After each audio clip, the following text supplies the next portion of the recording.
Just very briefly about our school. It's a medium-sized school in a European context with some 600 students, architectural students. And we used to say we are a medium-sized dog with a big dog attitude.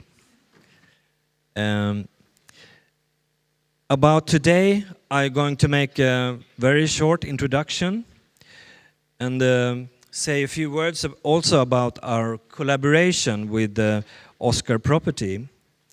We're really happy about this, and specifically with Oscar Engelbert and Oscar Properties, this very ambitious company producing high-quality apartments in Stockholm. And actually, this is our second joint event together, and we really hope to develop this in the future. I also would like to introduce Professor Ulrika Karlsson, sitting here. She's heading the program in architecture, and she will be moderating the questions after the lecture. So there will be time for some questions and maybe some discussions afterwards. Okay, we're very proud to host Bjarke Ingels here today. Bjarke Ingels Group, BIG. They are located in Copenhagen, of course, but also in New York, I heard. With projects all over the world, we'll see very soon, including the two projects in Stockholm going on right now, Stockholm Sportin and Öregrundsgatan, which Bjarke is involved in both. And also I heard that you just won the competition of Kimball Art Center in Utah in the United States. So congratulations. First time I listened to you, Bjarke, was in a European meeting in Sintra 6 years ago. You made this brilliant lecture, and I was totally impressed by your enthusiastic way of speaking and describing your architecture. It was like a totally new thing for me that someone could be not only a talented architect, but also an extremely talented speaker.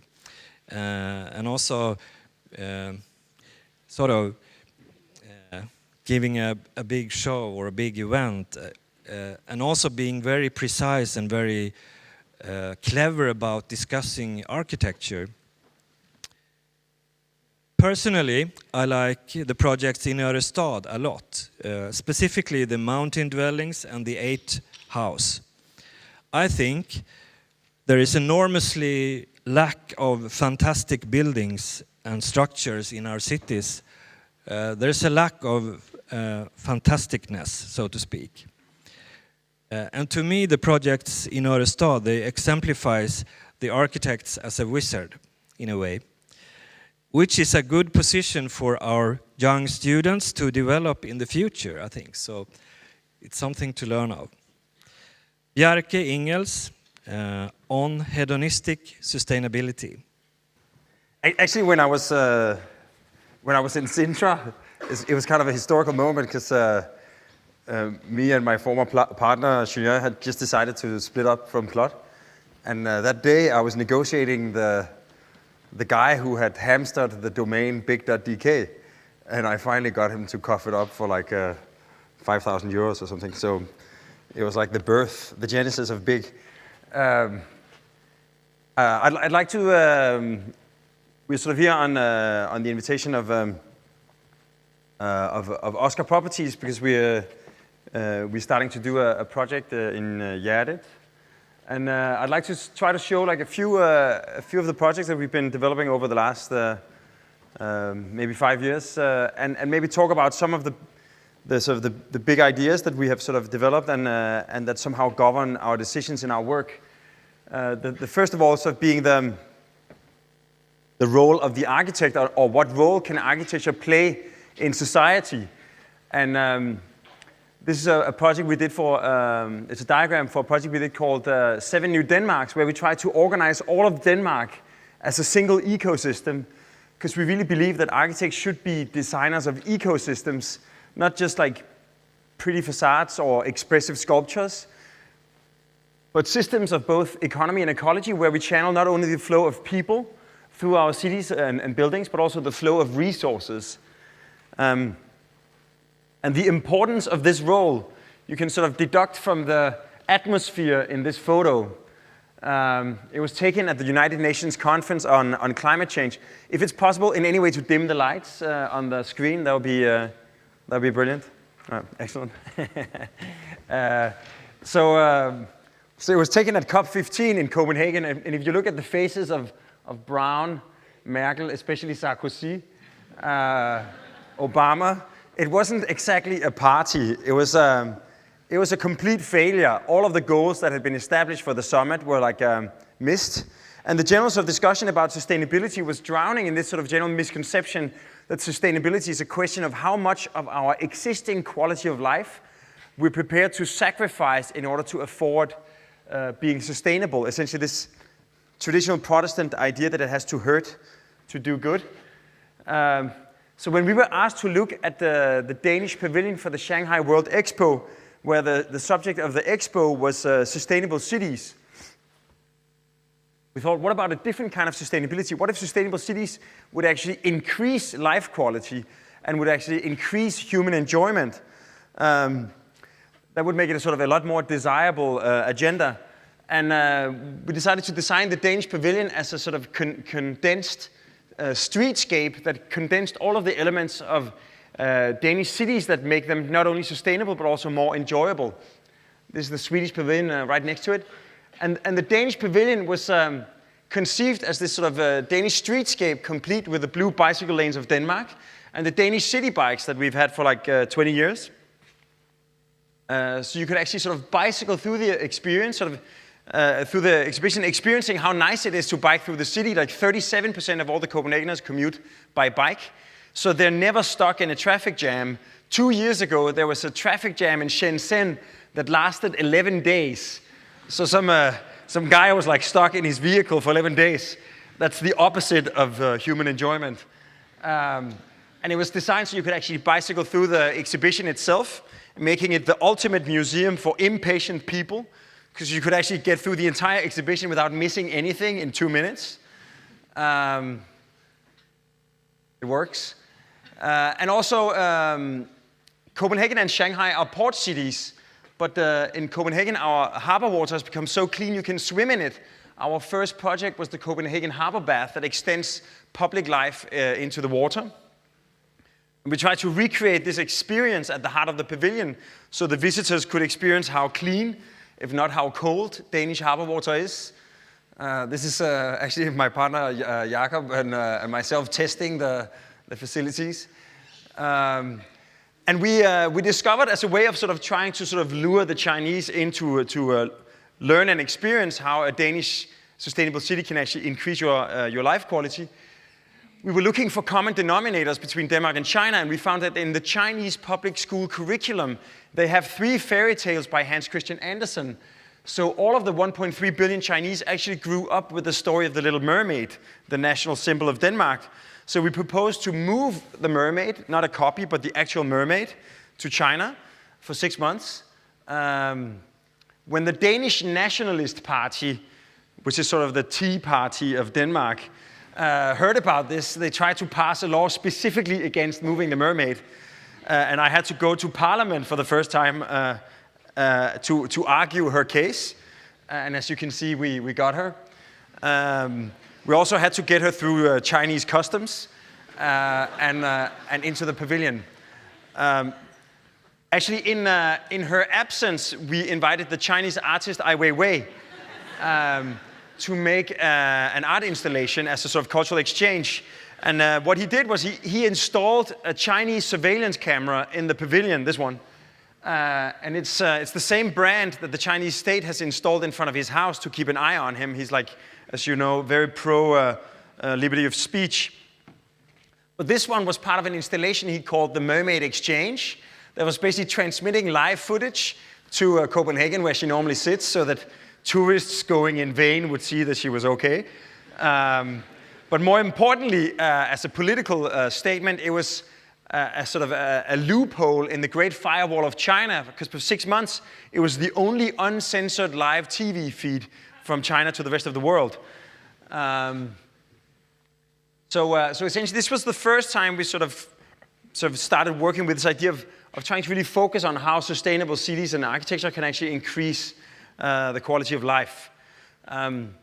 We've been pursuing this in various ways. One of them is what we call architectural alchemy, that you can create, if not gold, then at least added value by mixing different ingredients that are traditionally kept separate. We did first the VM houses in Copenhagen, but the mountain is where we sort of coined the idea. It's essentially a hybrid between 100 apartments and a big parking building. All of the apartments have sort of been turned into this sort of mountain of homes, houses with gardens, where you have a penthouse view, but a suburban lifestyle where you can run out and play outside. And this man-made mountain is made possible simply by placing all of the apartments on top of the parking. So the parking occupies all the deep space to the north. There's a single funicular elevator that gives access to all the apartments. And the parking is naturally ventilated and naturally illuminated, so we clad it with a perforated aluminum facade, essentially probably the cheapest facade you can put on a building.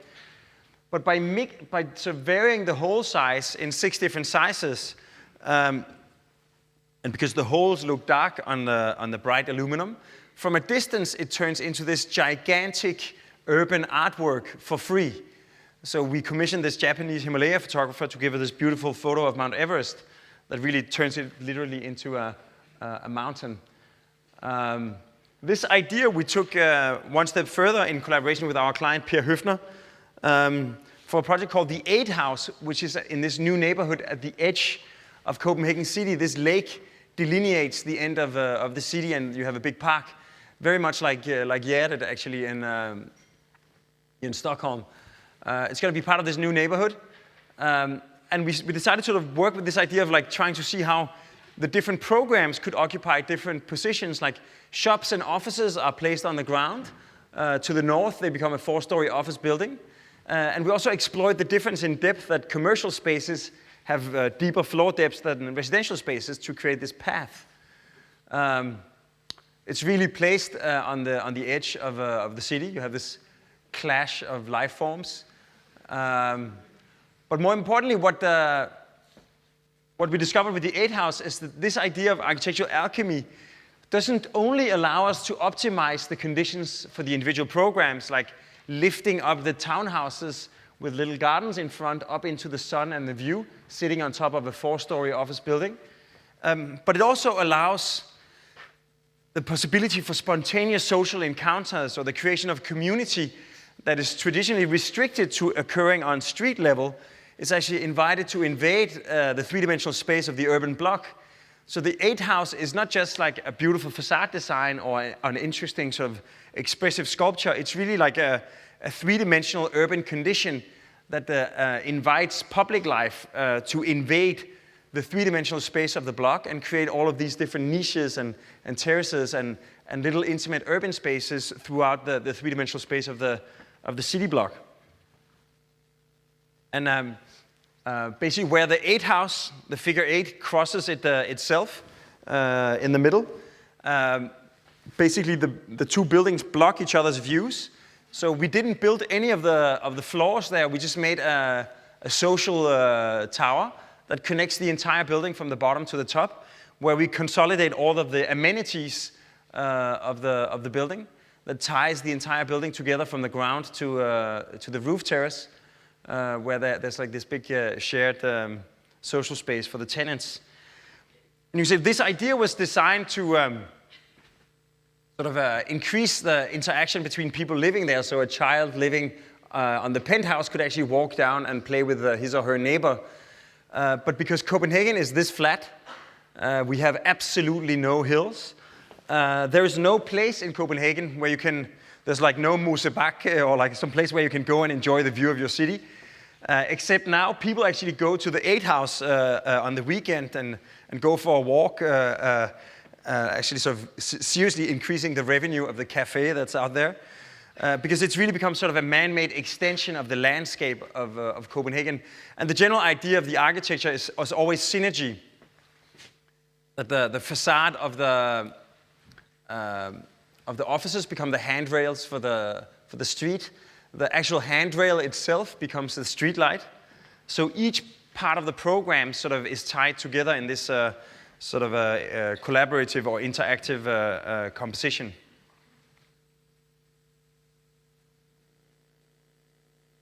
And so of course we've been sort of working increasingly with various ways of working with density, and also like this way you move around or through a building can have a massive impact. Another place that we, since we opened our office in New York a year and a half ago, we've been working with various projects, and this is in Vancouver in Canada, that has exactly the same climate as Copenhagen or Stockholm. But a very, very different residential density. Basically, the downtown you see here, it's not like office skyscrapers, it's residential high-rises. It's this beautiful peninsula. Here's a Granville Bridge, which is the main bridge that reaches the city. And right next to it, our client owned a property where he could build a tower, and the city was expecting a similar tower. They were both going to be 480 feet and create sort of a gateway into Vancouver. And because of affluent Chinese immigration, when Great Britain was going to give Hong Kong back to China, all the Hong Kong Chinese started panicking and they started purchasing property in Vancouver. Since then, it has become sort of the main gateway. 35,000 Chinese arrive every year with $200,000 minimum. So real estate prices are really high. If you take an 85 square meter apartment and you move it one floor up, it increases in value with $15,000. So 20 floors is $300,000. And finally, right next to the site, there's a park where the city doesn't want us to cast any shadows.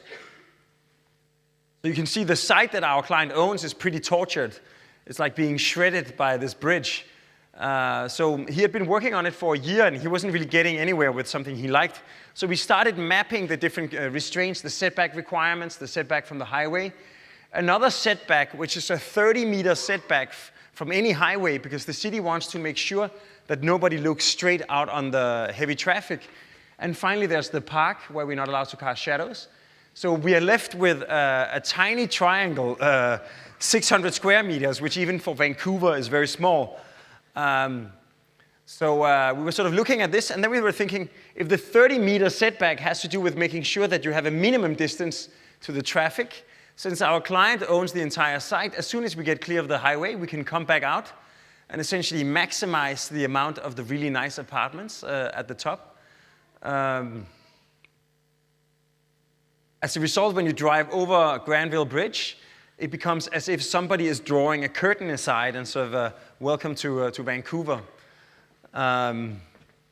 Essentially, this like a normal high-rise that is wedged into a triangular footprint. So basically, it's a completely rational structure. You have like this like composition of balconies that creates this almost like feminine silhouette, even though everything is actually at 90 degrees only.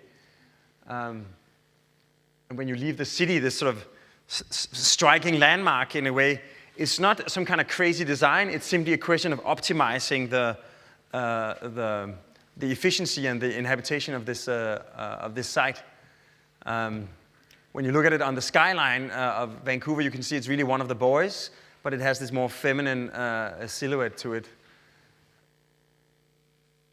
It also reminds us a lot of this like one moment in New York's history that created a condition where, because of increases in value of real estate, steel structure, and elevators, suddenly this difficult triangular site suddenly became developable, and the Flatiron building became this striking landmark in Manhattan and has now become the namesake of a whole neighborhood.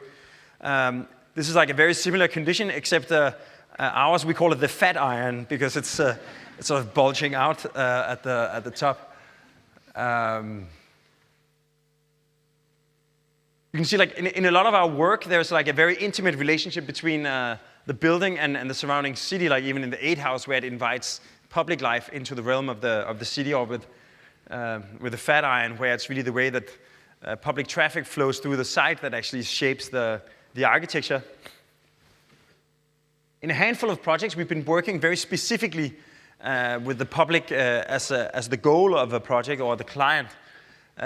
One of our first projects that we built was the Maritime Youth House on the waterfront of Copenhagen, where a polluted site, a third of the building budget was reserved for digging up 1 meter of the topsoil, because they used to paint boats here. It's part of the marina. And then when you move anything, you have to put it in a state deposit and pay a deposit tax. In this case, we had to drive it a kilometer away on a truck, dump it back into the water, and then pay a tax. And it seemed kind of a silly way of spending resources moving the problem around. We found out that the pollution didn't vaporize, it didn't emit any gases. So we could simply, when you sort of replace the topsoil, it's like putting a lid on it.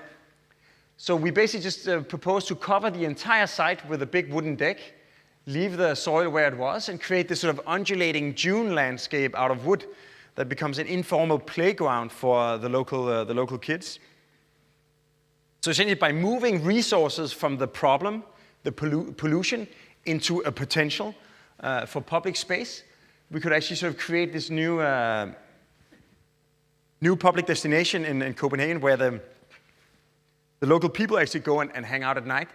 Also in Copenhagen, there's a rule: you're not allowed to build closer than 20 meters to the water, because the city saw all of this as public space. You can actually walk on the roof. We were allowed to scoot it all the way to the water's edge.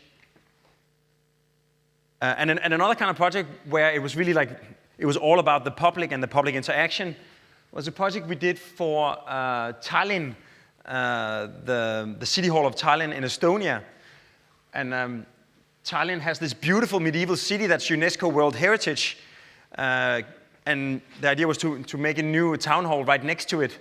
We thought, instead of having this traditional dichotomy of the people outside and the politicians inside, we would hover the town hall above this sort of continuous public domain, inviting people to enter into what we called the public service marketplace, where they can go and interact with the public servants and see the politicians at work.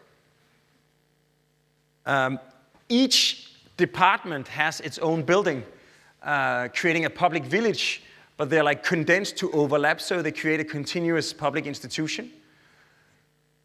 And finally, in the master plan, they anticipated a spire. This is what the City Hall of Tallinn looks like today.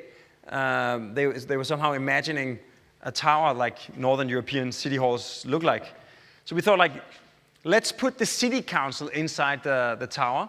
Let's give them like an incredibly generous space for political reflection. Like the ceiling is made as a giant mirror, which means that when the politicians have to make difficult decisions, all they have to do is sort of look up, and then they get a perfect periscope overview of the city that they're messing with. As a side effect, when the angry citizens gather to demonstrate, they can see exactly what's going on at City Council, like dirty deals are being made, people are sleeping or playing Angry Birds on their iPads. We call this the democratic periscope because it combines political overview with public insight. And to our great luck, the City Council likes the idea, and we're breaking ground in the spring. Because, like, you know, when you're doing a city hall, it's all about, you know, what kind of identity does this sort of post-Soviet democracy want to project in terms of political transparency and public participation. So even though it's, in this case, it's a quite large building, but, you know, even small buildings can have like very big impact in terms of their symbolic meaning. We were invited to compete to design the National Art Museum of Greenland. As you probably know, Greenland is part of the Royal Danish Kingdom, but they recently acquired independence. And the first thing that they wanted to do was to build a national art museum for contemporary Greenlandic art. It was designated to be located on the waterfront of Nuuk. It's like an incredibly beautiful rocky landscape. And sitting right next to these social housing from the 70s, where the Danish would move the fishermen and put them in these sad Danish apartments. We proposed to make the museum as a perfect circle, because all Arctic building typologies are circular, you know, to create a maximum interior volume with a minimum circumference. But simply this perfect circle is then sort of melting, so it like gently follows the specific topography of the landscape, essentially opening up the interior courtyard to frame a view of the bay. So here you see like the nice Danish heritage that sort of dominates the sort of city image of Nuuk. And essentially, like by making it completely enclosed from the exterior and having this open interior that then opens up to the surroundings, we could push it all the way to the water's edge. And sort of following the gentle topography of the site, we lift up the circle, inviting people to sort of continue inside the museum. We have a big sloping picture gallery that turns into a circular ring of large exhibition spaces, some with daylight, some with artificial lights. But the main sort of political statement of the project is that as soon as you go into the ring, you find yourself in this sort of, because of the melted geometry, this framed view of the fjord. You have a courtyard in the middle. You have like the Greenlandic nature, the Greenlandic local flora and fauna. You have the Greenlandic sculptures and the Greenlandic artworks inside. And all of the Danish architecture has been edited out of your view. So it becomes this sort of oasis of Greenland in the middle of a city sort of ruined by Danish architecture. Paradoxically then, again, designed by a Danish architect, but, you know, we're collaborating with the Greenland office. So you can say, like, in some cases, public participation has been a major concern for a project, but in one case, we try to really make it into the driving force of the design, taking it sort of to extreme. These photos were taken on the street where our office is in Copenhagen some years ago. You might remember the cartoon crisis, where a sort of a provincial Danish newspaper commissioned 10 cartoonists on a sort of a slightly misconceived crusade for liberty of speech to show that in Denmark we're so liberal and so well integrated that we can make fun of everything, including the Prophet Muhammad. Like 1 billion Muslims severely disagreed. This is from Syria. And this is basically where our office is in Copenhagen. And this is a group of local Islamic boys that were very frustrated about the cartoons. So it became clear that Copenhagen is no longer like this homogeneous culture where, you know, everybody thinks the same. We have like a lot of different people with different backgrounds calling Copenhagen their home. So we were invited to make a competition for a new urban space right next to where our office is. It's the most ethnically diverse neighborhood in all of Denmark. There's 60 different nationalities living around this plot of land. And I'm not going to explain all of the aspects of the project. Sort of briefly, we decided to turn it into what we call the Red Square. It's currently under construction, so this is actually not a Photoshop collage. It's a photo from an airplane. The Red Square, where everything is like different shades of red, including the trees. The Black Market, where everything is black. And the Green Park, where even the sidewalk and the bicycle path is green. But in this like very simple color coding, we thought like instead of plastering this urban space with Danish design, it would be kind of strange if the Danes had designed the nicest bench and the nicest lamp and the nicest trash bin. We thought like if we consider all of planet Earth as a gigantic urban laboratory where there's constantly being conducted experiments in how to inhabit our world in different ways, in different cultures, in different cities, we reached out to the local community and asking people to recommend or nominate elements from their other home country to create this sort of almost like an urban exhibition of global best practice.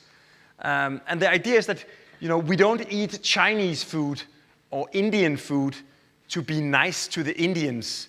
It's like it has nothing to do with political correctness. It's because sometimes we really like feel like Indian food.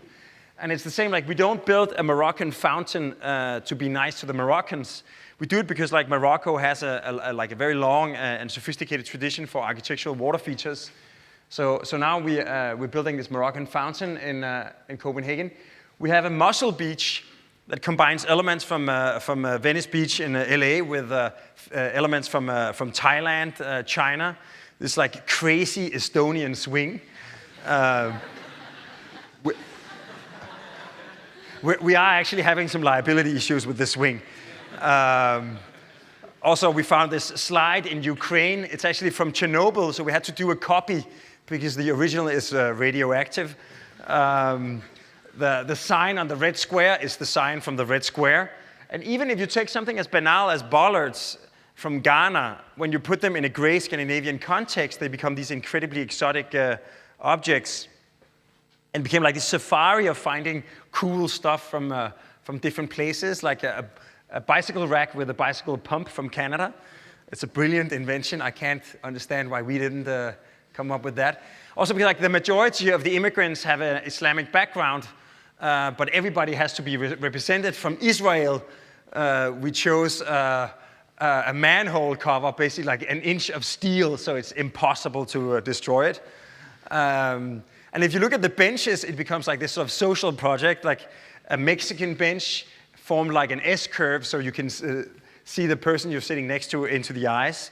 A Belgian bench that does the opposite. Everybody's looking away from each other. We have like a nice one from Sweden, I think. Yeah, this Sweden. I don't know, S for Sweden. We found this play octopus in Japan. A crew of Japanese workers came and built it. Also from Sweden, Jönköping, we have a snow cannon. Bird cages from Holland.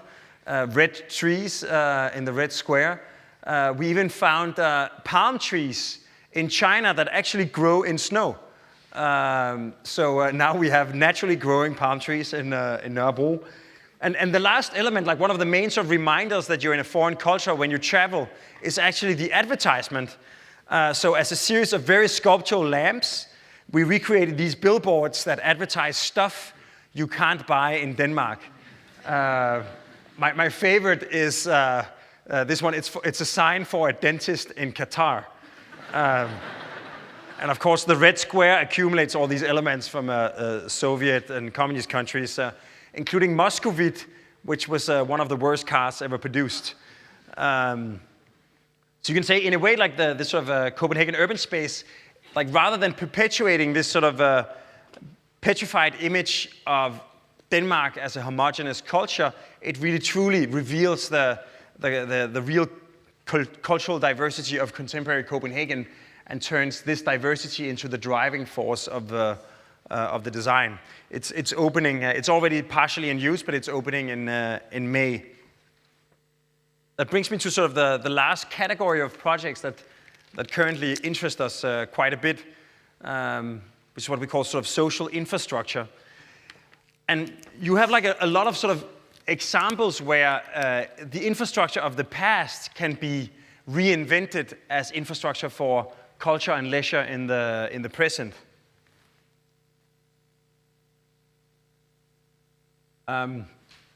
We recently did a project in Park City, Utah. And Park City used to be a mining town. And actually the first ski lift, I didn't know this before we went there, the first ski lift in the world was actually repurposed mining infrastructure. It was essentially lifts that had been designed to drag silver down from the mountain.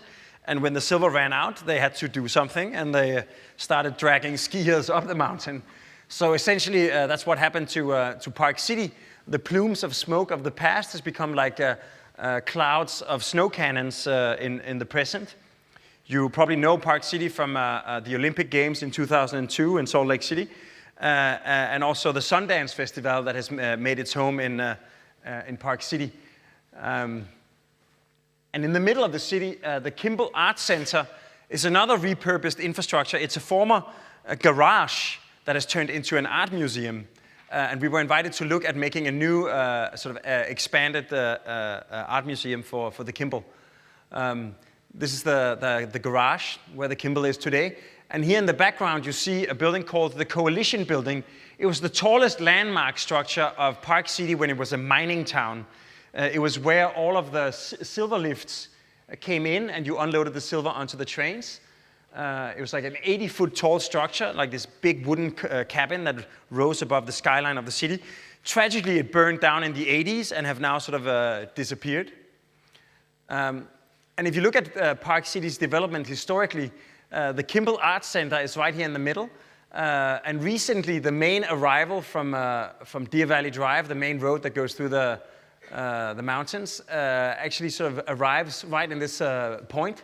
So the Kimball Arts Center is not only like culturally the pivoting point, but really physically and infrastructurally the center of Park City. So in short, we propose to sort of keep the existing garage as it is, just refurbish it and sort of preserve the cultural heritage of the industrial past, and then consolidate the entire new building on a small footprint, making it into almost like a tower, the same size as the Coalition building. It consists of two main galleries. One gallery for media art without daylight that we place along Main Street. And then the upper gallery that we place at the top, sort of facing Heber Avenue, so it becomes the first thing you see when you arrive to town. Almost like a friendly building that turns its head to greet visitors. All the public programs sandwiched between the two galleries. And then we started like, how can we integrate a new contemporary architecture into this traditional mining town? How can we sort of, in a way, harness this sort of raw charm of the industrial heritage and turn it into something contemporary? Most of the immigrants that went to Utah were actually Scandinavians, and they brought with them this sort of log cabin construction with overlapping massive timber. They used this construction to actually reinforce the silver mines and to build the homes. This technique has been sort of rarefied and sophisticated. In this case, it's a silo where these square timbers still like use the interlocking corner joints to create this like really nice, elegant tectonic. So we basically propose to harness this way of building, actually, to use the fact that wood isn't necessarily just a veneer that we use inside to make our interiors look friendly, but it could actually be not only the structure, but also what insulates and what finishes the building. Also, the hogans, the traditional huts of the Navajo Indians in Utah, used massive timber to create more sophisticated forms. And finally, the Southern Pacific Railroad used to have a rail track going across the Salt Lake, and it was founded on these big timber piles that were like rammed deep into the Salt Lake. And there they've been marinating for like decades, saturated with salt. They have become what's now called trestle wood. There's a company that basically extracts the old wood that is perfectly preserved in all the salt and has gotten this like incredibly rich texture.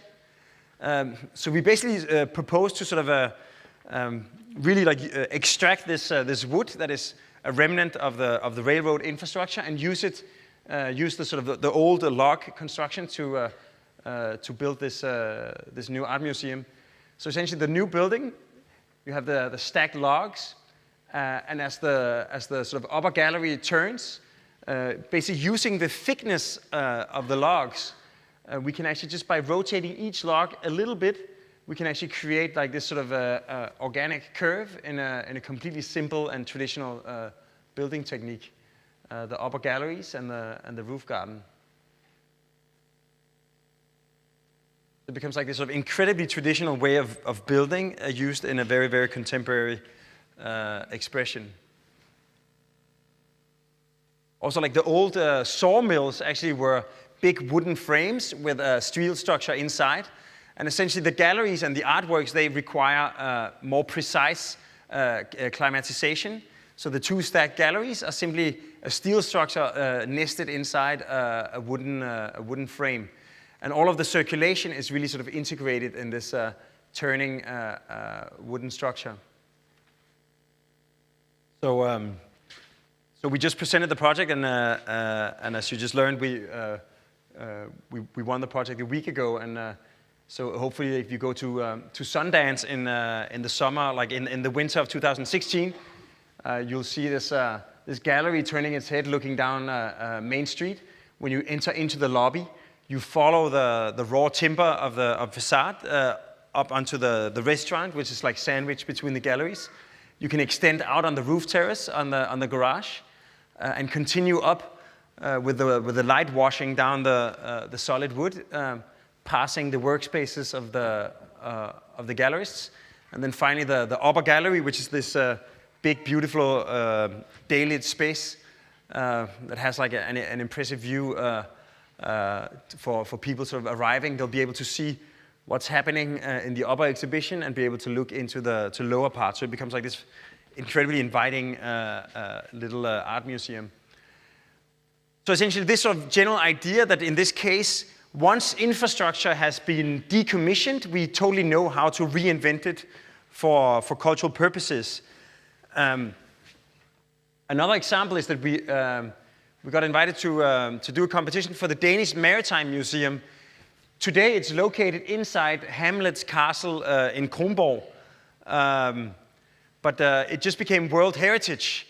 Like everything in Europe is becoming UNESCO World Heritage, so it's getting very hard to do anything. But essentially, the museum had to get kicked out because when Hamlet was there, like he was actually never there, but like when the king was there was no maritime museum in the castle.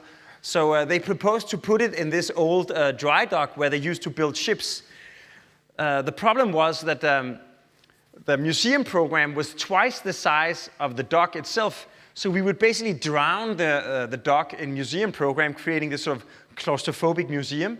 We thought if we could rather keep it as a big industrial void, it was like 150 meter long space, 25 meters wide, sunken 10 meters into the ground. And also when we started reading the technical reports, the dock was in such a bad state that to keep the walls from caving in, we would have to make a new dock inside to take the pressure, or put new dock walls outside to take the pressure before it hits the old dock structure.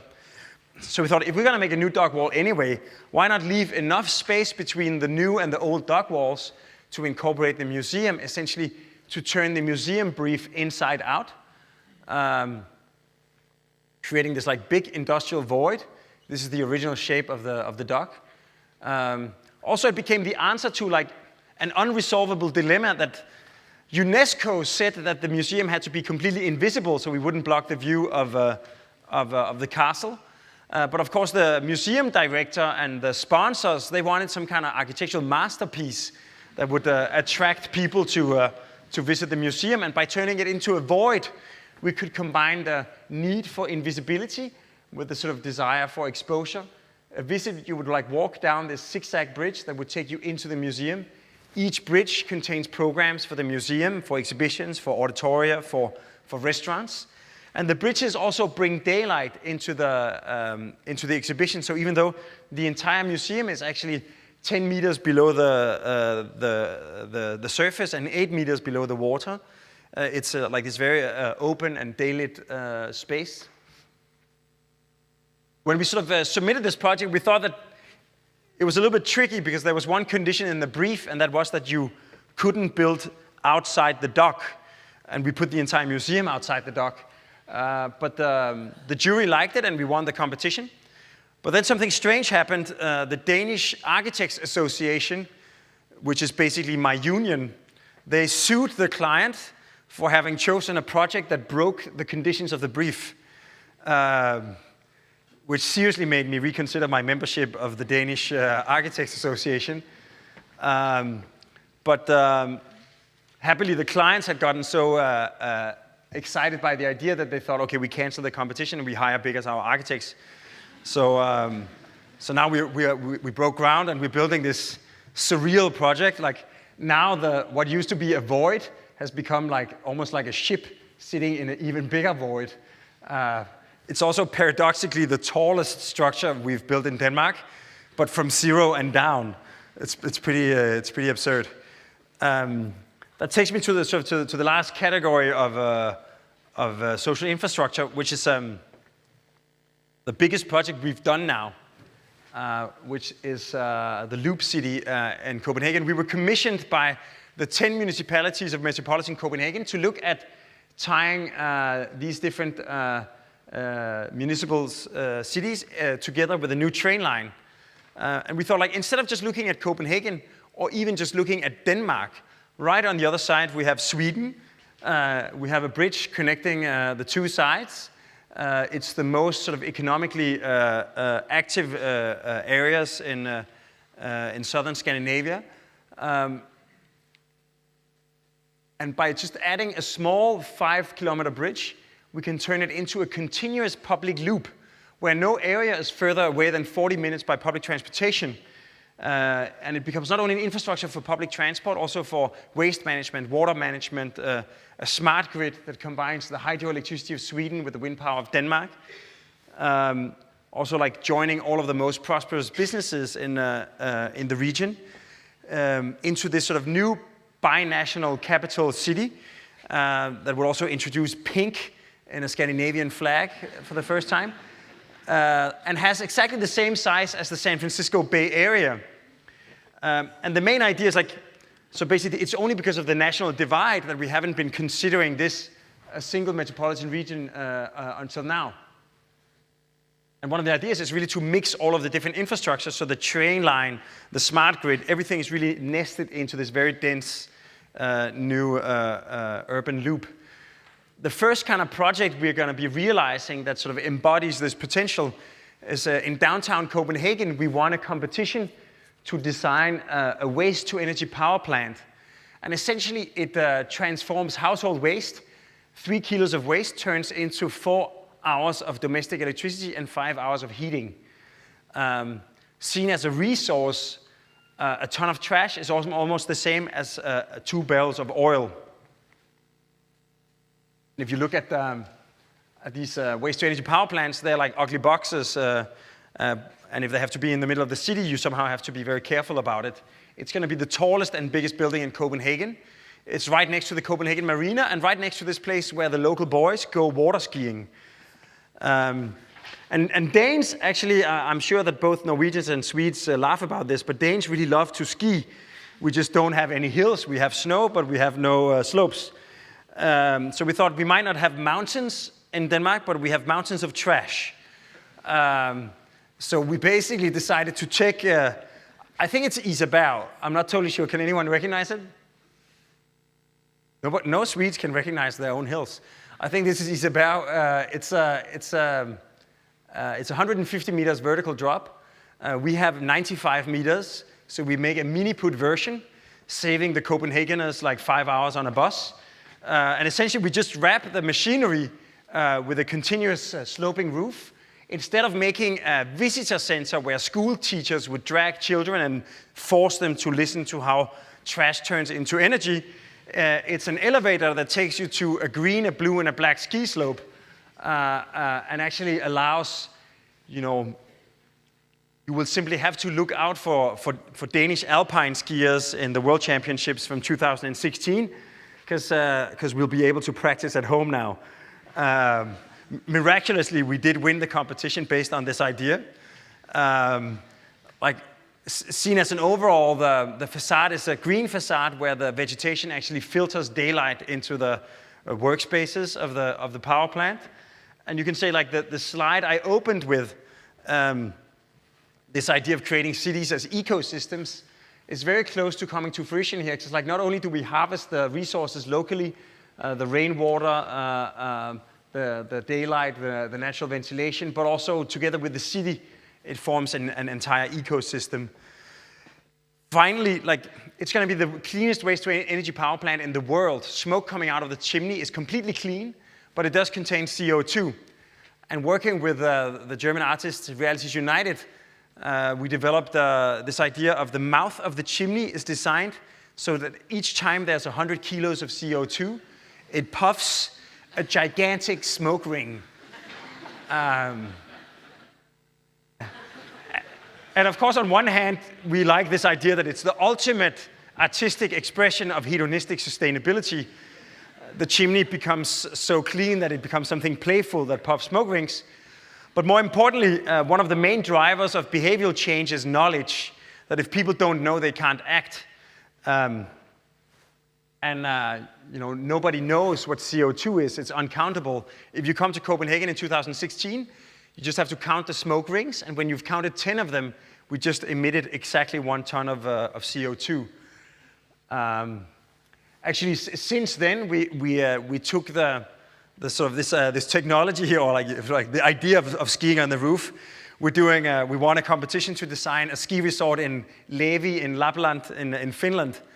And the main idea is that all of the penthouses plus everybody else can take the elevator to the roof, and then the roof of the buildings are part of the ski slope. No surface has a slope less than 7%, so you will never have to walk. It really takes the idea of ski in, ski out to the extreme. You can actually ski from your apartment out into the ski system.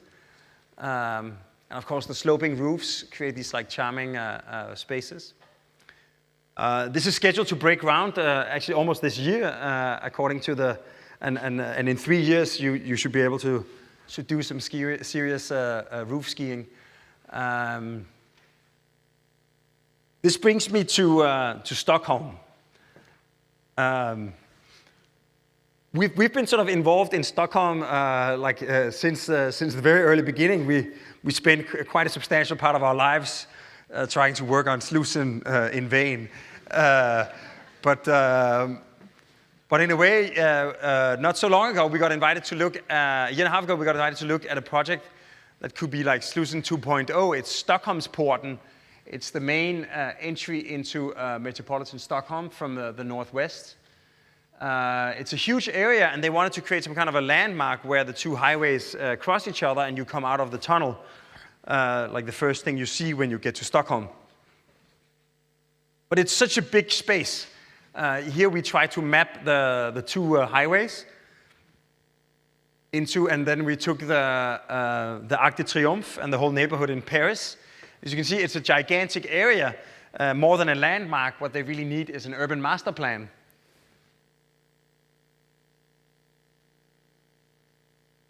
And finally, the two highways are, of course, going to be separating all these like different parks and different neighborhoods from interacting with each other. So if we could master plan a way of creating connectivity between the different spaces, that would really work well. So if they wanted a landmark and what they needed was a master plan, what they had a lot of was excavation material after like digging like miles and miles of tunnels. So we basically proposed to sculpt the excavation to create a man-made valley that would take the noise from the highways and allow the city to actually move closer to the rim of this new landscape. So essentially creating these expansion opportunities for the new neighborhoods, allowing the city to grow all the way to the edge of this like landscaped crater.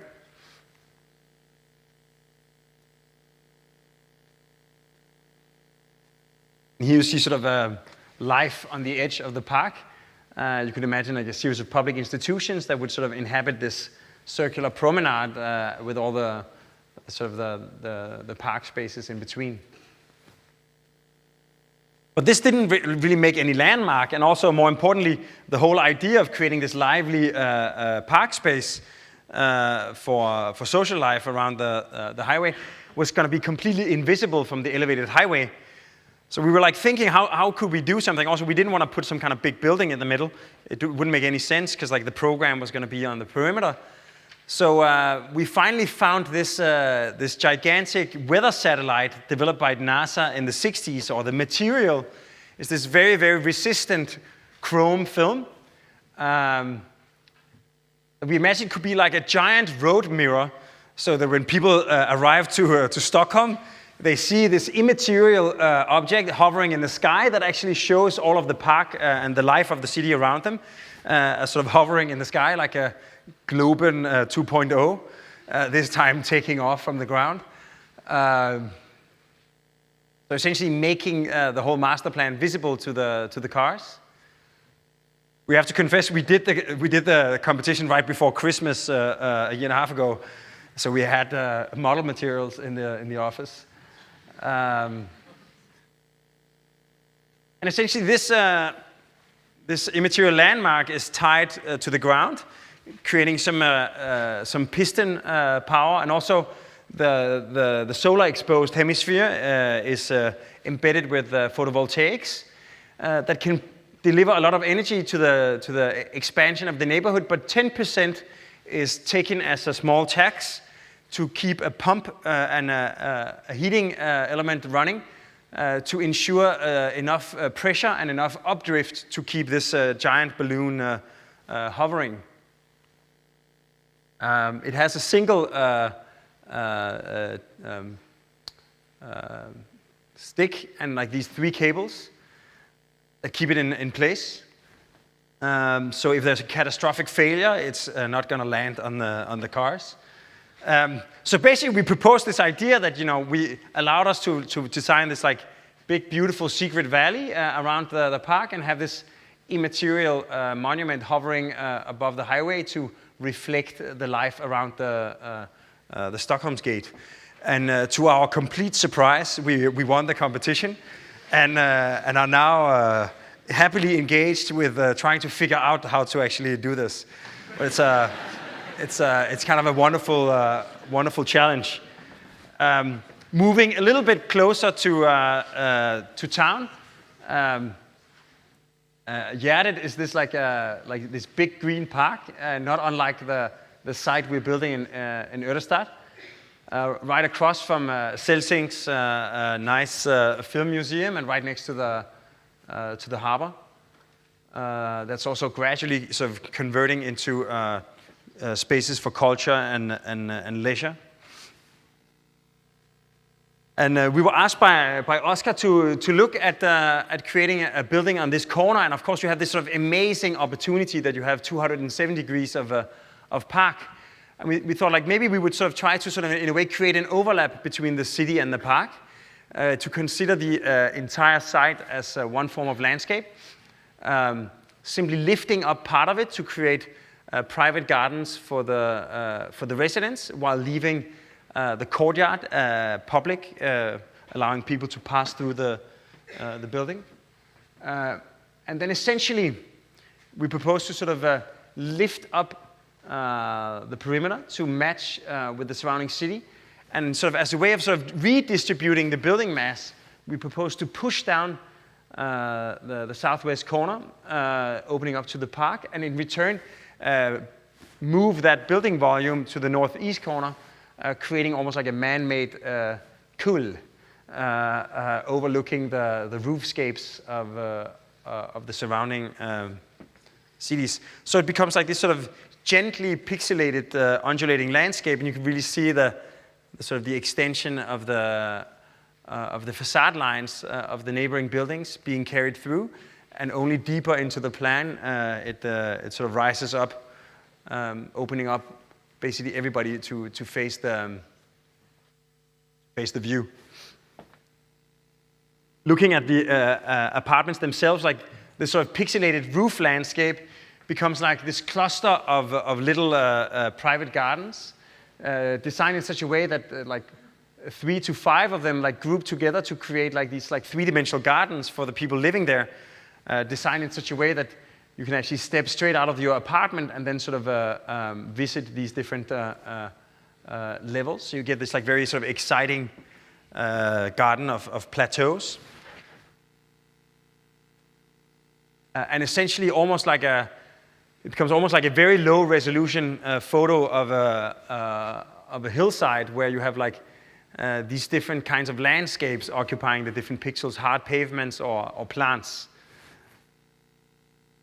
And essentially, like one of the main concerns when you do housing is that if you're trying to do something that is a little bit more interesting than your typical stack of apartments, sort of laid out in a nice box, you have to be like very careful about costs, and sort of the whole project is really based on this sort of like universal application of a building system that has like the possibility within it of an incredible variety. So it's all based on this like incredibly rational and efficient system. It's still being developed right now, but the current thinking that we definitely want to use is some form of geothermal, and also the fact that the roof gardens severely delay the stormwater overload on the sewage system. In the evening, you'll see like light seeping out of this sort of little man-made hillside. And if you look at the rest of the apartments, the facade are made like this sort of a zigzag module, like essentially to take advantage of the corner side. All of the apartments are oriented towards the southwest, looking out towards the park. Also like providing the apartments with views in two directions. But to ensure like privacy from one terrace to the next, or from one apartment to the next, the wooden facades, basically facing away from the south or the west, the facades are wooden. They're covering the wall here, and then the boards are flipped out to actually allow the possibility to see out from within the apartment. And this logic is actually reversed in the inner corners, where suddenly the most attractive view is shifting. Suddenly the orientation of the apartment is shifting as well. So you have this sort of inversion of the logic. So that means that when you're approaching from the east or from the north, you see that sort of vertical wall of wood. When you're looking out from inside the apartment, you can see, like, you look through the sort of trellis that actually ensures maximum transparency from inside out, but it ensures that you're never going to be looking at your neighbor. So again, like coming from the east, you see this like sloping landscape of wood, and from the park itself is like this sort of completely open facade with all these like pushed-in balconies and this sort of an inhabited roofscape.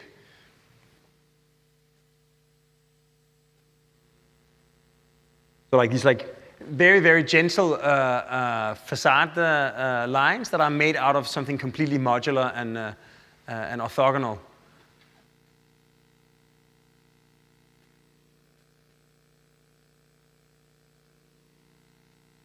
And finally, like, I'm not going to explain the plans, but like within this like modularity, we have like an incredible variety possible. And if you sort of move up through the floor plans, you can see this sort of this like moving terracescape that creates this sort of continuity of private gardens, and finally the roof becoming like a public space for all of the tenants. So in a really banal way, it almost becomes like an architectural echoing of the landscape of the park itself, like this sort of hybrid of park and city, creating sort of a natural transition. Again, you see this sort of Twin Peaks kind of element. And if you sort of quickly run through the whole project,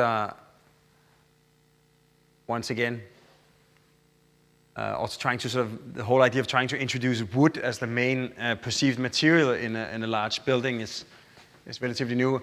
And also, like, you can say, like, even though it does go a little bit above and beyond the roofscape in general, you actually have like these industrial structures. You have the silos of the port right next to it that somehow completely dwarf it, and it becomes like this very sort of a gentle little extension of the park up to the roof of the city.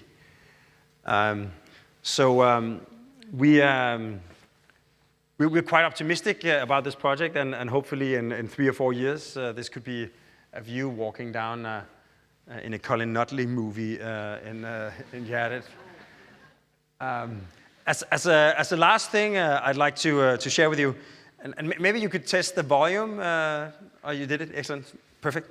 Maybe it's going to be very loud. That could be exciting. Normally, like having moved to America, I've often like sort of showing some of the work we've done in Copenhagen and now what we're doing in Sweden. People sort of quite often dismiss it as that, yeah, you know, of course, but you can only do this in like socialist Scandinavia, where even the developers don't care about profit. Oscar is a very visionary developer, but I'm sure that he also cares about profit. But a year and a half ago, we got invited by a Manhattan real estate developer. And as you probably know, Manhattan real estate developers are notorious for being like very shrewd businessmen. Douglas Durst, our client, he has a house in West Palm Beach where there's actually sharks in the water. And he says he goes swimming anyway because being a Manhattan real estate developer, he gets professional courtesy from the sharks. But he asked us to look at this neighborhood in Hell's Kitchen on the west side of Manhattan. It's a wonderful site on the Hudson River with the beautiful views over the water facing west and south, but also right next to a power plant and a sanitation plant. So we thought, like, this place really needs some kind of a sense of place, actually, like almost like an oasis in the middle of this very noisy neighborhood. The West Side Highway is taking off right there. So we thought, like, having spent 10 years of our careers trying to escape the tyranny of the typology of the Copenhagen courtyard, this sort of Northern European typology of building around green space in the middle, we thought that it might actually be quite interesting in New York, because you could say in the courtyard is at the architectural scale what Central Park is at an urban scale, like an urban oasis in the middle of the dense city. So the whole project became about what happens when you marry a New York skyscraper with a Copenhagen courtyard, or how could you actually create a court scraper. So essentially we placed the courtyard next to the Helena. We try to preserve the Helena's views, because not only is it owned by our client, it's also named after his daughter. And then to give it Manhattan density in the northeast corner, we lift it up to 460 feet. And very similar to what we're trying to do in Gärdet, but in a sort of Manhattan typology, it retains the views from like the sunlight exposure from the south and the west, and also the views over the Hudson River and the sunset. Creating this like quite exciting new typology on the skyline of the west side of Manhattan. This sort of a quite unusual silhouette of a tilted courtyard building with a giant courtyard in the middle. Traditionally, the courtyard is some kind of a secret that is kept for the tenants or for Google Earth. But here you'll actually really be able to see it from the outside. It becomes a spire from the east. And in this case, it's a continuous, it's a very steep slope, so it's a continuous roof where the terraces are sunken into this roof plane. And because of the asymmetry, all of the apartments actually have views. Even the courtyard itself has views over the Hudson. So in a way, you can say this sort of rejuvenation that's happening on the waterfront of Manhattan seems to be invading the city fabric of the urban city block itself. We've gone through the whole works. Our client in this case had been working on the site for 2.5 years, and he wasn't getting rezoning. We now have the excavation and foundation permits and are breaking ground in March. So with a little bit of luck on our sides, in exactly 4 years, this could be the view driving up and down the West Side Highway.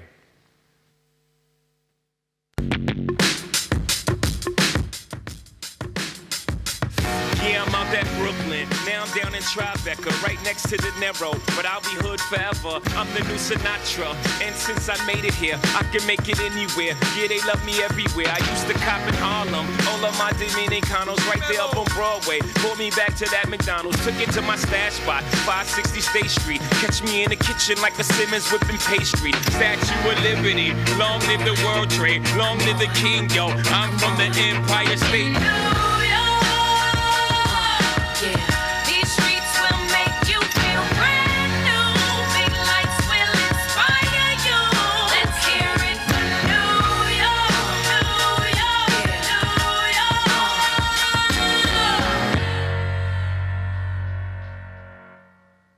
And actually, as an architect, you will, if you don't already realize this, it happens quite rarely that you get to build anything. We've been around for like 11 years, and we've built 10 structures. But actually, the first structure that we got to build in Manhattan, like yesterday, it was Valentine's Day. Hopefully, some of you experienced that.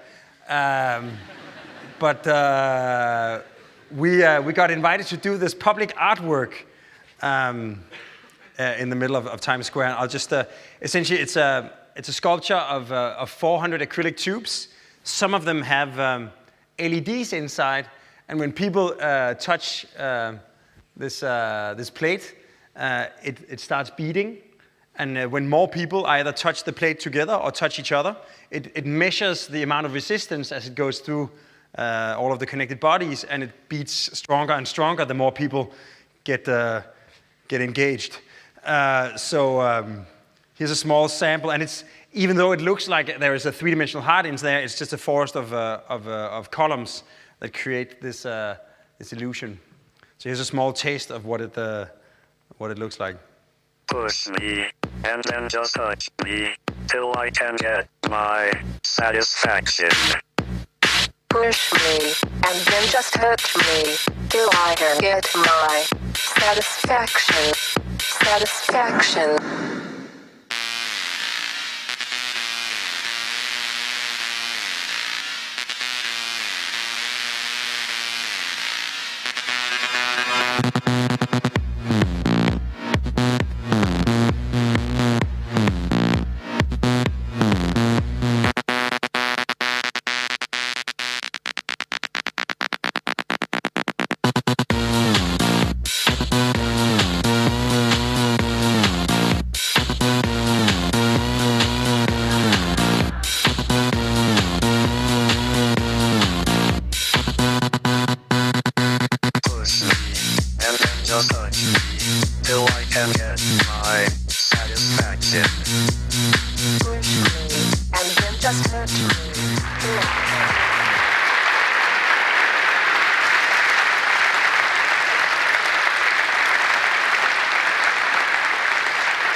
You hear me? Thank you very much, Bjarke, for a very engaging lecture.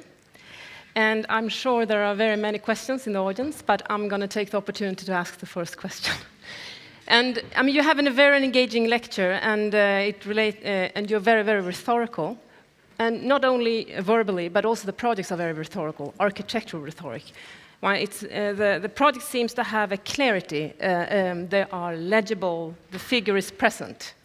And I wonder how you work with that differently in the design process as well as in the process with the client. Or is that something that is, are they totally in tandem?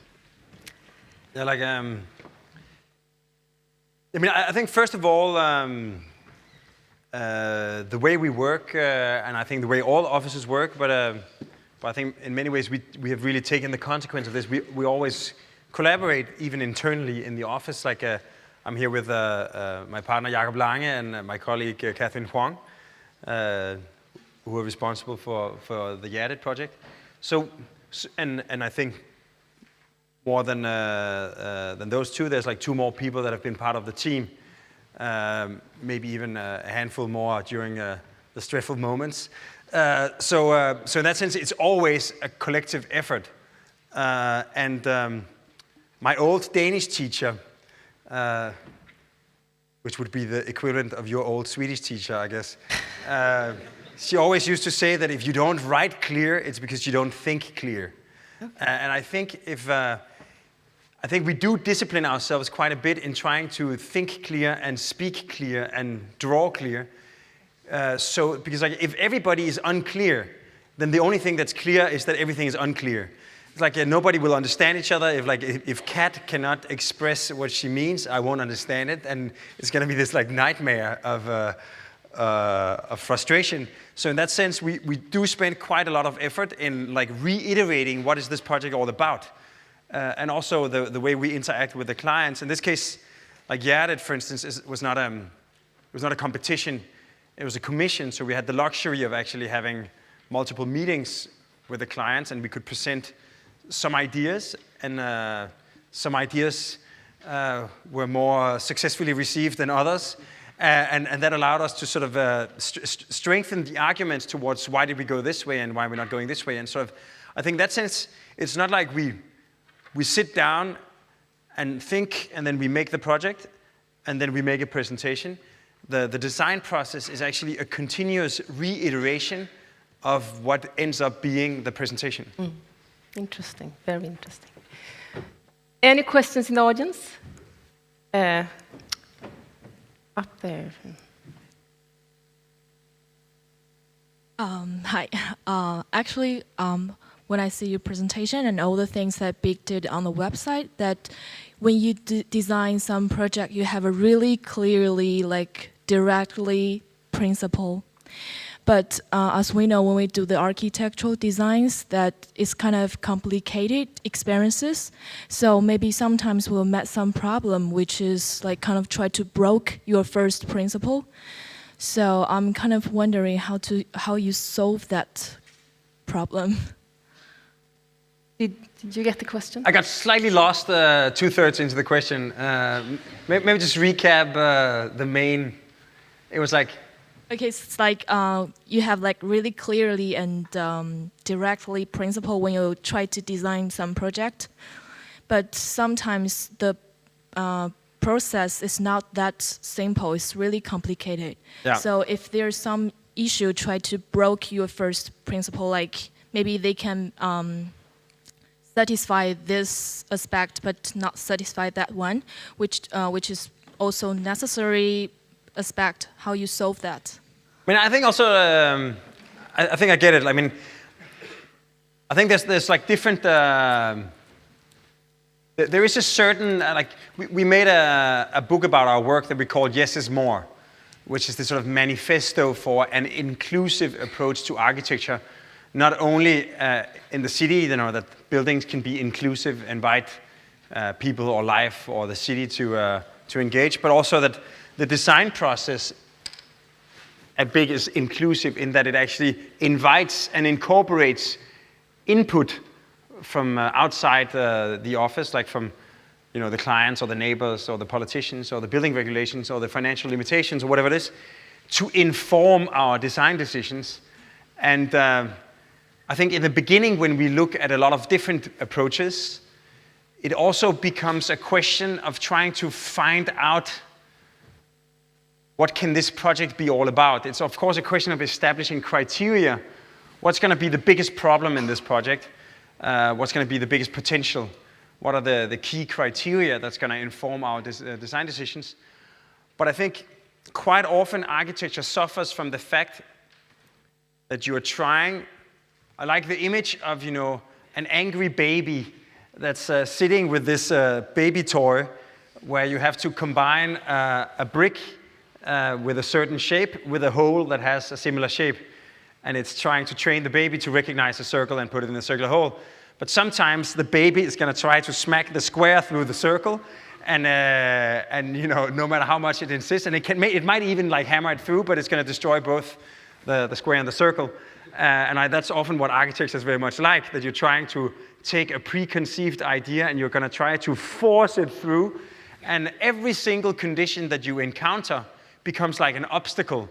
And each time you get some kind of feedback, it becomes something that like grinds your idea down to the lowest common denominator, and you end up with a squircle. And I think what we try to do is to delay the preconceived idea and try to really find out, because it's going to be much easier to fall in love with a girl if she already loves you. So like in a way where if you fall in love with an idea that can already happen, rather than insisting on some stupid idea that you should simply just do somewhere else. I think there's a major part of it. And so in that sense, paradoxically, quite often we manage to get away with things that are quite outside of the ordinary, but it's outside of the ordinary that is very specific to this context. Like, I think all architects dream about doing a skyscraper that's twice as big at the top as at the bottom, but you can never get the client to do it because it's like stupid and expensive, unless you have a stupid site that has like a triangular footprint where you can actually increase the amount of your real estate value by turning the triangle into a rectangle. So something that would normally be a stupid idea suddenly becomes a really smart idea in this specific situation. So that was like the one chance we're probably ever going to get to do a squiangle. Any other question? Thank you. I'm wondering about the structural engineers. Do you have an ongoing collaboration with a specific team, or do you work with different structural engineers for different projects? We've been working quite a bit with AKT in London and with Arab and with Bureau Happold. I think we're pretty promiscuous when it comes to engineers, apparently. I don't know. But like, for instance, like Hanif Kera from AKT, who I think is part of the school also in some way, has been like incredibly supportive from day one. Like he was very early in seeing potential in us, and we've done quite a few things together. Sadly, AKT have become very good at getting good fees, which has made it a little bit difficult to ensure their jobs in some projects. But we're working with them actually on a project in Umeå right now. So it's a long ongoing collaboration that hasn't materialized too much in build form yet. So do you normally get to pick the structural engineers and work together from day one as a part of the deal with the contractor? Yeah, like essentially, like what typically happens is that a lot of our work is pre-qualification. So we apply as a team, and there it's essentially the business development department that teams up. Sometimes the engineers find the job, and we go with them. And of course, like the stuff we've been doing in China, we've been doing it with Arab Shanghai and Arab Beijing. So it also a little bit depends on who is strong in what region. But of course, it makes perfect sense to keep up good long collaborations. But actually, also on the other hand, I think actually once in a while to like, you know, you always try harder on the first date. So that's also sometimes works in collaborations. Do we have any more questions in the audience? One there. Yes. So it's a question a little bit about how the office works. And sometimes working in a design team, you develop a nice design that is clear and everything, but it just happens that the boss doesn't like it, and you just have to start over. So sort of on that notion, you have a very clear language, but it also seems like the architecture also follows like a narrative, and sort of from the book, Less is More. So would you say that you try, I mean, what I'm trying to ask, are the designs there that are interesting and has the clarity and everything, but you just say, no, let's not do this, let's do more this because it's in our language? Or is it more really that all the architecture that comes out is sort of based on the process more? It's an interesting question. I'm gonna have either Jakob or Kat answer it. Okay. No.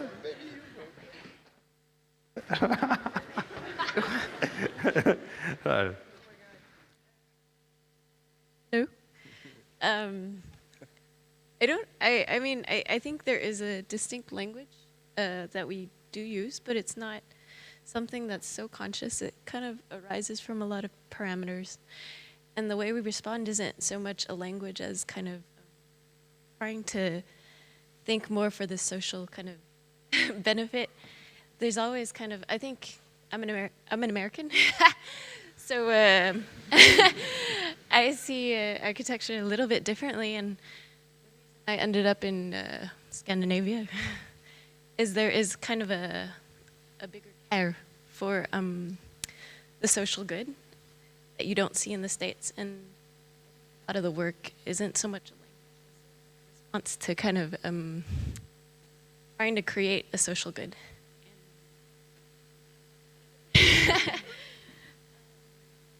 As for kind of coming up with a design and having it knocked over, if that's what you said earlier, I don't think. Very satisfying. We don't want to go into secrets of no, it doesn't the development. There was this one case where. No, but I actually think I think the guys at the office work very well as editors in a way, where they kind of enhance. It's not so much about a language, but rather about the idea, and it's about kind of enhancing the idea instead of knocking over any design or language. Brilliant. Any more? It's the truth. A couple of more questions? But actually, like one specific thing, like we do actually sometimes simply not allow ourselves to do a certain thing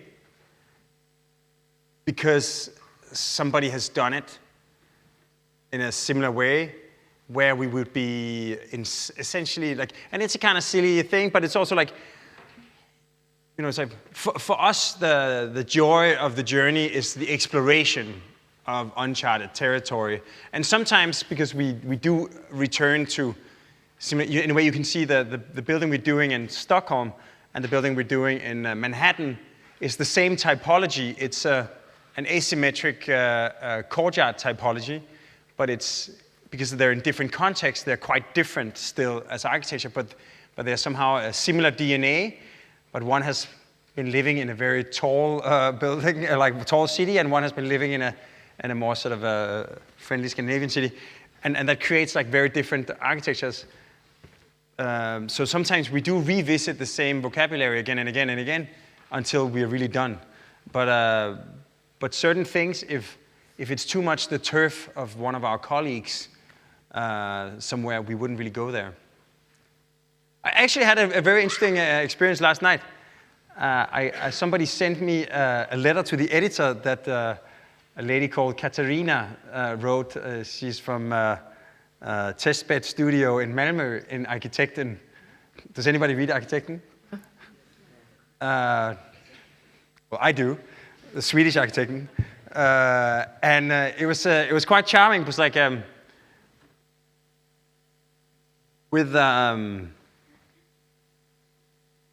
with recent events, we have won a lot of sort of attention even outside the realm of architecture.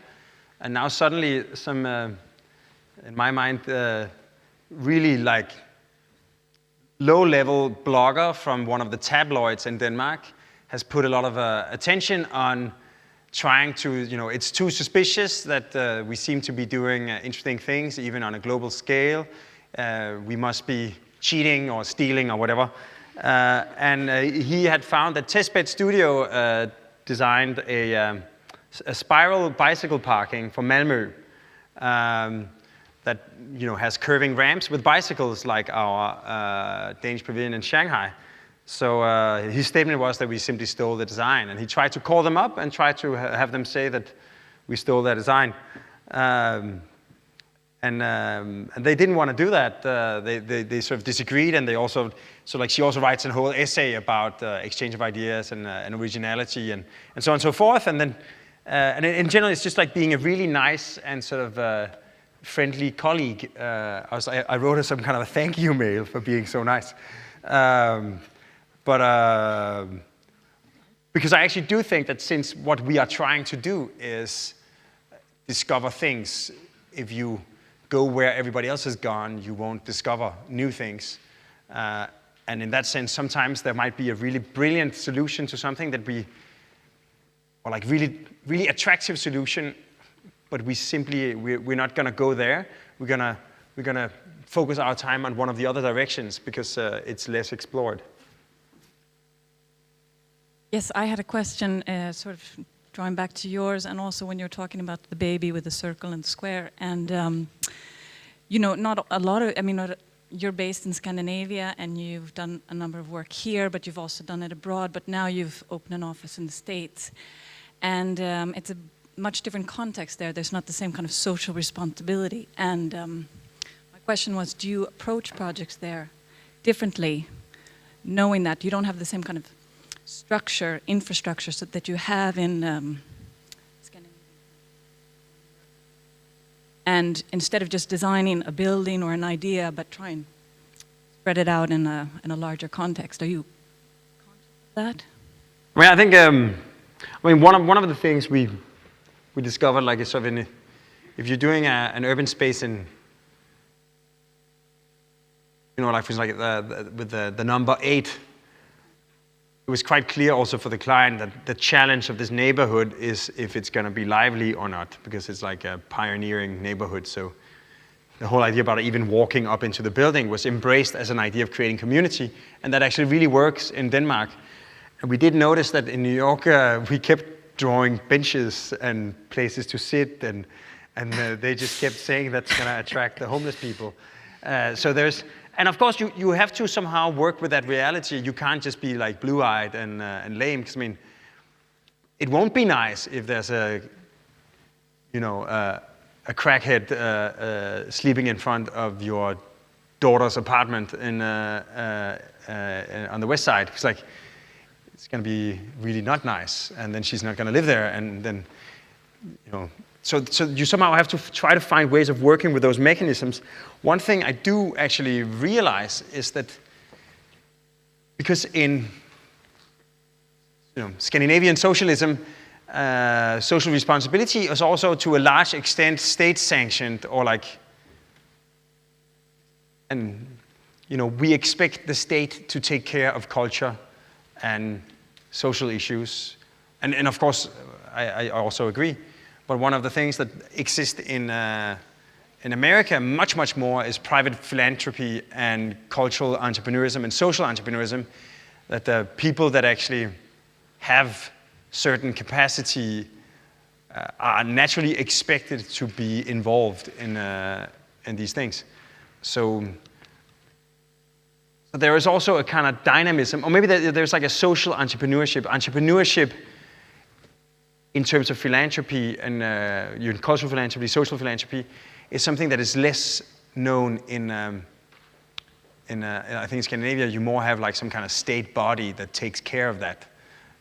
Whereas if you have an idea for something, if you have an idea for something in Denmark, it's going to be hard to write a letter to the social minister. Whereas if you have an idea for something in America, people will actively do something about it and fundraise it and get it to happen. So I think the two systems have various possibilities. I guess what I'm trying to say there is that, yes, you get the financing, like you can say, you can fundraise and you get the private backing, but it's more project specific, where here you have much more of an infrastructure. So if you build this area out in the outskirts of Copenhagen, the municipality, before they've even okayed it, they're going to make sure that there's a bus system getting out there, that the train is going to get out there, so that it's going to eventually connect with the city. And in the States, my experience, I grew up there, it's a little bit more, not quite organic is the wrong word, but things can crop up and then they can become a total oasis and they never connect to the city, or there's not the bigger picture. Yeah, well, I think a lot of the things that maybe we take for granted here are actually really popping up there, like everything. Bloomberg has been, I know New York better than the other cities in the States, but Bloomberg has been incredibly good at hiring really, really good people. So like Amanda Burden, the chairman of the Department of City Planning, Jeanette Sadi-Khan, the Department of Transportation, they've been like very visionary. So like, they do talk about transit-oriented development. They are building a new subway line on 2nd Avenue. They've paved more bicycle paths than we have in Copenhagen now over the last 5 years. It's also a bigger city, but they have planted like 700,000 trees in their plan to reach 1 million trees. So in many ways, they really do care about these things. And I think the typical sort of don't give a shit about the rest kind of free American idea is more maybe the middle of America, or maybe even something of the past. Also Manhattan is actually social democratic. We pay 40% in tax, so it's like in many ways it is quite different from sort of.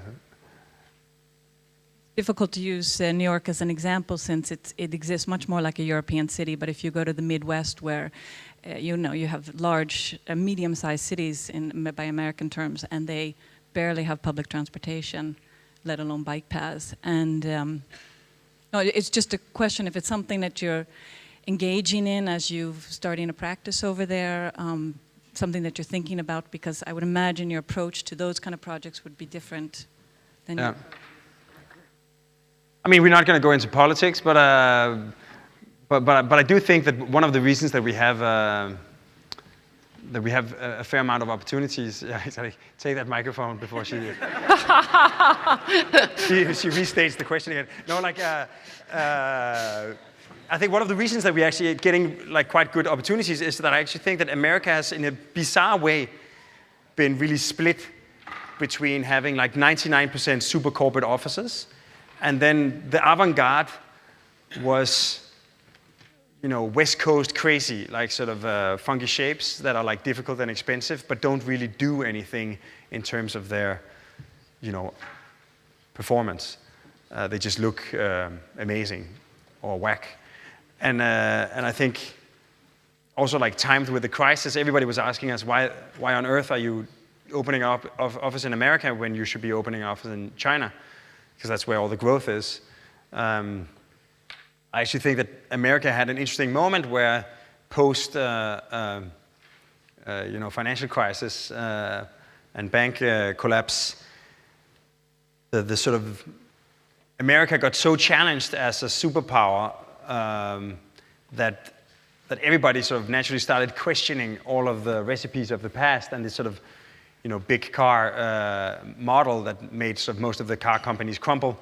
They have now like sort of started spawning a lot more innovation, and they're sort of, so I think also America is in a very interesting moment where social responsibility and environmental awareness is actually seen as an incredible resource, and following the typical American market model, that becomes a competitive advantage if you bring these things to the table. So in that sense, I really believe that America has a quite unique capacity to turn around quite quickly, and in that sense, it's a very dynamic place to be as an architect right now.